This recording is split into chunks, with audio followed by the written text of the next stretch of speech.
I'm going to share about the journey my second son and I have been on with him taking the new prescription Xolair treatment for his food allergies.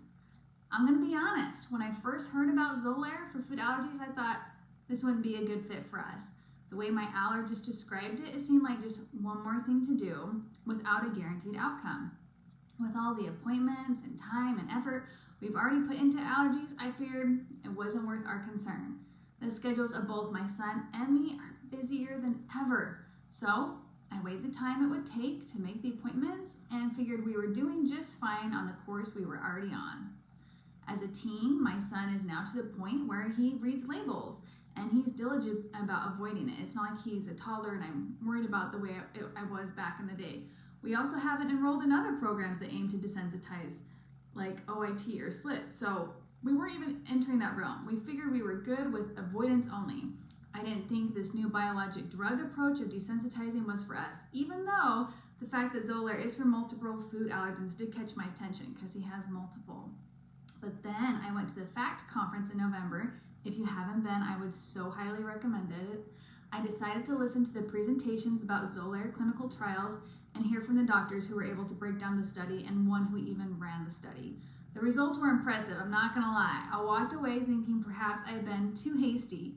With my allergist, I'd only had an initial 2-minute combo, and to be fair, I'd thrown the Xolair question at him at the end of a long appointment, so I just don't think it had gotten the time it needed to breathe before. The doctors at the conference not only broke down the study, but raised other important factors. Things like accidental exposure could still happen. My son is becoming a tween and entering those dangerous years where he might not be so careful. He'll also be eating away from home more and more and in social settings. So that was when I decided maybe let's revisit this and give it a try. I also couldn't shake the thought of what if he has a serious reaction. I'll always wonder if Xolair could have helped. I definitely didn't know if I could live with the what if of knowing if I had the chance and turned it down.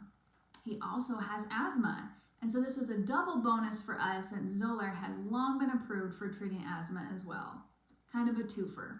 So we spoke further to our allergist about it, and then we made an appointment for the blood work and waited for insurance to approve because there are those hoops. Once it was approved, my son got his first Xolair treatment at the allergist office where a nurse administered the shot and answered questions.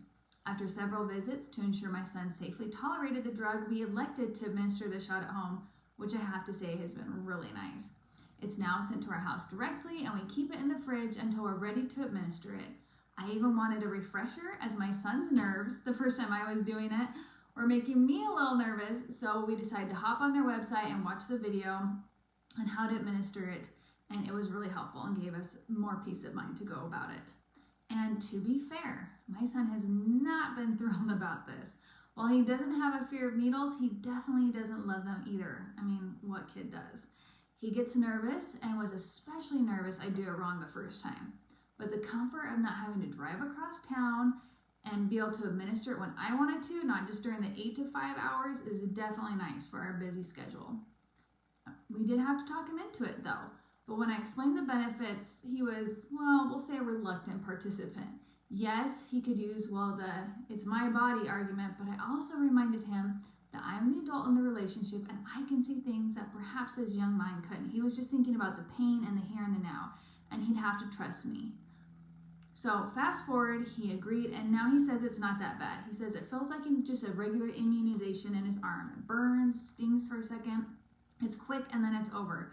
And for his age and weight, it's only once a month, so it's not like it's every day. I would love to tell you how it's affecting his level of sensitivity to his various allergens, but where we strictly avoid him, I can't say for sure. All I know is that he hasn't had negative effects. We do get him retested yearly every fall, so I am interested to see if his test results differ after being on this. I'll keep you posted. It's an interesting time for food allergy parents. We have more decisions than ever before. Do we do OIT? Do we do SLIT? Do we do biologics? These are difficult choices we have to sift through. And as the allergists say, for some, avoidance may remain the better choice. One thing that made my decision to try Xolair easier was having more information. Whatever path you take, just make sure you studied it out from multiple sources. For example, gonna give a shout out, Allergic Living is always a great resource. They've got a helpful FAQ and a great video on Instagram with Dr. Robert Wood, who was the main author on the Xolair outmatch study. Check it out. I'm grateful we have options and that science will continue to give us better quality of lives and pass forward as we deal with food allergies, and I hope there will be more and more options as time goes on. I'd also like to note that Genentech, which manufactures Xolair, did not ask me to speak about my experiences. They don't even know who I am. I just wanted to share for those who might be curious or for those that might help. Remember, this Megan's Minute series is both on Allergic Living's Instagram and YouTube, and there's well over 30 videos that talk about all aspects of food allergy life that I think you'll find helpful. Be sure to check out past episodes. We'll see you next time.